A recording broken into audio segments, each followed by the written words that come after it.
At the top, we had Tony Allen and Damon Albarn with Go Back. Tony Oladipo Allen was the drummer and music director of Fela Kuti's band Africa 70. He helped shape the sound of Afrobeat. Afrobeat is essentially Nigerian highlife and American jazz funk all in one. Fela Kuti once said, without Tony Allen, there would be no Afrobeat. And Tony Allen and Damon Albarn became friends when Tony reached out after hearing Blur's single released in 2000, Music Is My Radar. Right. So Tony Allen is one of the most important drummers in the history of drumming. Second to Armin. Armin. The Armin break. Yes, the Armin break. That is quite an important loop. But in terms of an individual drummer, The actual discography and collection and output of a what man. he's influenced Right. and popularizing a bunch of African music, not just Nigerian, but surrounding countries. Like some really important stuff came out of there. Well, what a great way to segue onto Damon Albarn. Yeah, Tony Allen and Damon Albarn are apparently friends, and Damon Albarn plays in Gorillaz. We had Empire Ants there, possibly my favourite song of all time. Definitely in the top, 3 to 5. Thank you for sharing. Featuring Little Dragon. I am a huge Gorillaz fan, and I'm a huge Damon Albarn fan. And I used to listen to Blur Song 2 when I was a young kid, and that's just such a good track. And then I actually fell in love with the Gorillaz, listening to Demon Days. Yep. And then to Plastic Beach. Yes. And I feel like the significance that Gorillaz has in my life and in our gen as the first internet band that doesn't exist, the first virtual band ever. And we probably would have been in... when that first Feel Good Inc. album came out, They had like an album titled The Gorillaz, I reckon 2001 maybe, had that car on the front. Yep. And then Demon Days, I reckon 04 or 05. Gorillaz self-titled, released in 2001, Demon Days 05, and then Plastic Beach 2010. So I feel like that little stretch of music... I bought that CD, Gorillaz self-titled 2001. Yeah, did you? I reckon, mate, I'm talking year 4 areas. Yeah, so what's that for you? 02? Probably. Something like that. It lines up real well for me, year 4, 04. Wow, there you go. I know I'm that jealous person of the decade. But like what a project, Damon Albarn. Everybody, round of applause. Round of applause to Damon Albarn. Thank you. I listened to something today, and I think why the younger generation got along with it so well is like they utilised the internet and they utilised technology and media in a way that has never been done before. Certainly. And the concept of a virtual band, the concept of a virtual person or an avatar is so familiar to us right now. Yeah.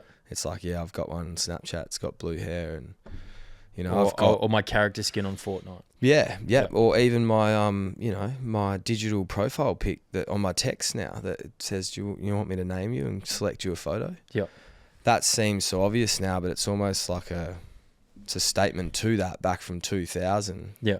At where the world's going, the internet, what that's going to mean for artists. I feel like the Gorillaz tapped right into that, and for me, as my childhood, it just seemed to work in parallel with going from the Walkman age, and even a few cassette tapes of Glenn Campbell in my dad's car, floppy disks, dial-up internet, to very quickly in the 2010s, there's touch phones, there's Wi-Fi, there's all kinds of connectivity and avatars going. So I really appreciate the Gorillaz for that, and I reckon you'll hear a bit more this season. Absolutely. Another standout track from that album for me is On Melancholy Hill. Beautiful track. Yeah, I've knocked that around a few times. And then from Demon Days, I think this probably has to go down as one of the greatest albums of all time. Kids with Guns, amazing song. Dirty Harry. I almost played Dirty Harry. Feel Good Inc. Yeah. Dare. El Manana. If that's how you say it, that's a belter as well. Yeah, El Manana. Just like absolutely outrageous. But Gorillaz self-titled debut released. I'm gonna have to go back through it, but there's a very scary song on there that I was listening to with headphones one day.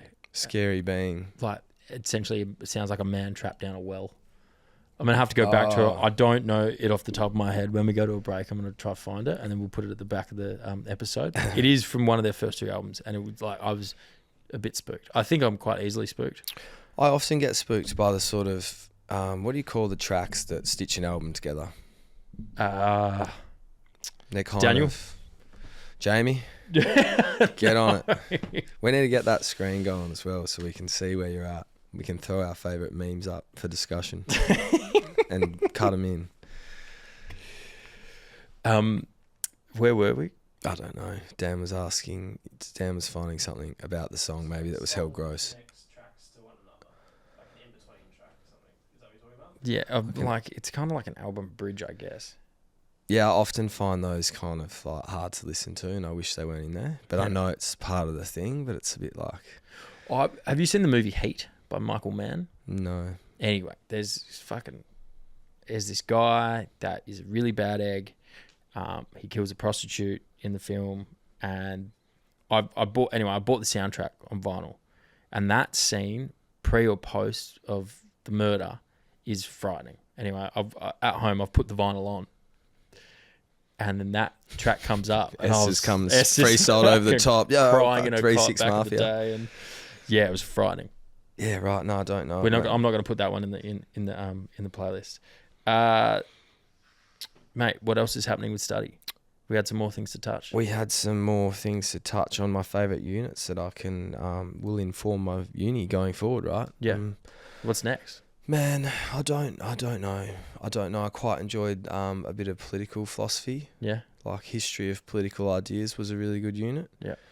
That kind of went into the history of political ideas, believe it or not. But it kind of looked at different ways that philosophers construct political ideas, right? Yeah. And one part of I really remember was they compared John Locke. Yes. And who's John Locke? Let's say he is an 1850s English philosopher. Yeah, you've mentioned his name twice today. I should have asked previously, but yes, John Locke. And there's another bird called Simone de Beauvoir. Yep. And she was like an extreme feminist and an extreme conditionist. So she believes that you come out as a baby with no human nature and you're purely conditioned. Mm-hmm. But either way, those two are sort of in one corner, and they believe in, you are born into the world with rights. Yeah. Like property rights was John Locke's thing, right? Everyone gets property rights, and everyone's an extreme conditionist.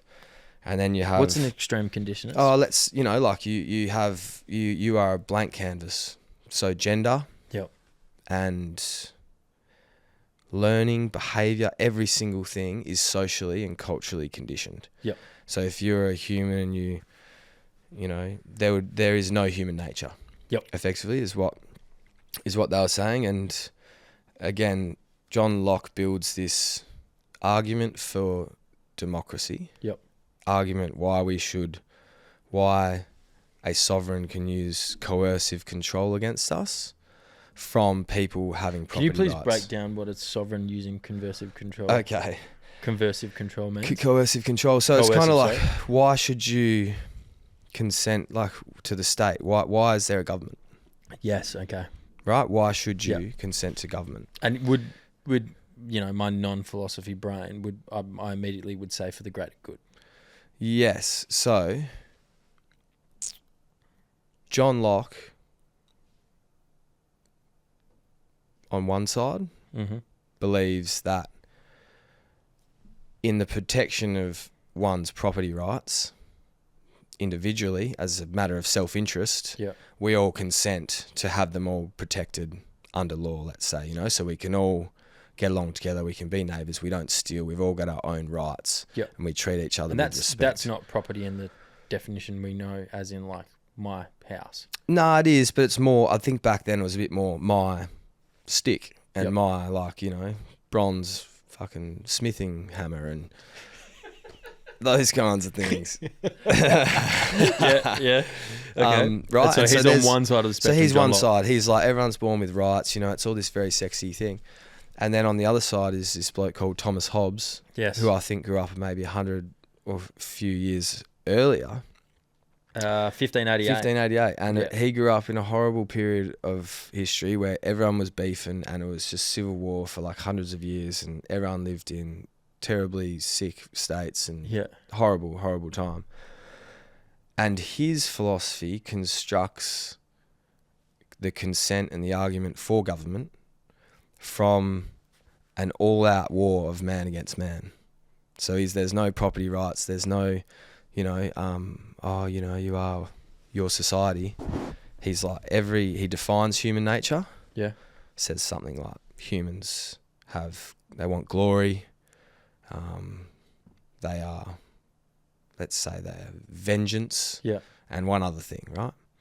And then he defines the laws of the earth. There's scarcity, there's competition because of the scarcity, so people are all fighting for things. Sociality, like you have to run into people. There he is, Thomas Hobbs. Thanks, Dan. Here he is for the listeners at home. Oh. Right here. And anyway, so he kind of says, look, in this world, what's going to happen is because there's scarcity, because there's sociality, because there's all these things, competition breeds competition, and what eventually happens is people war, and it's an all-out war until people come in and make a group. What do you call it? A group agreement. Yeah. And when everyone agrees to live in a society together, that's when morality, ethics, law, justice are formed. That's when they are born. Yeah. Because without that sovereign, without that community, without that society coming and agreeing to live together, people just start shanking each other and they're all in war and you can't stay out of war. So he kind of argues for there is no morality, there is no ethics, there is no nothing. That's created by community. That is only entered into when we all decide to live together. Yes. And then upon that, us deciding to live together, that's when those things are created and decided by us. So it's like kind of two ways of arguing for the same things. We should consent to government, but one's born from this really period of time, let's say, where you could think that we would have property rights right now, and you could think the ways of the world are correct right now. But if they were all stripped away and we were just without that. And when you hear someone from 1588 or 1550 say, from that perspective, in a war, no, that's not what happens. Yeah. Okay. There's no like property rights and you're not born with rights. Like there is just war constantly. And the only thing why we create a sovereign and a government is so we can all live together. Yeah. And that conglomeration of people decide morality, ethics and law in that moment. And that's what everyone's accountable in an absolute manner. Man. Thomas Hobbs, John Locke. Yeah. Tony Allen, Damon Albarn. Yeah. Shout outs. Yeah, that was beautiful, Tommy. I reckon let's go to a couple of tracks picked by yourself. Picked by myself? You give me the we might go head to head. One from me, one from you, and then we can see what our listeners prefer. There's a song you already know which one I'm going to pick, which you didn't like. I'm hoping that you're going to like it again. I'm actually interested to see how my fifth listen will go. See if it magically changes for me. And I'll put just for the listeners at home, I'll put a equally likable or unlikable song after it. Beautiful. We'll see you after these two songs.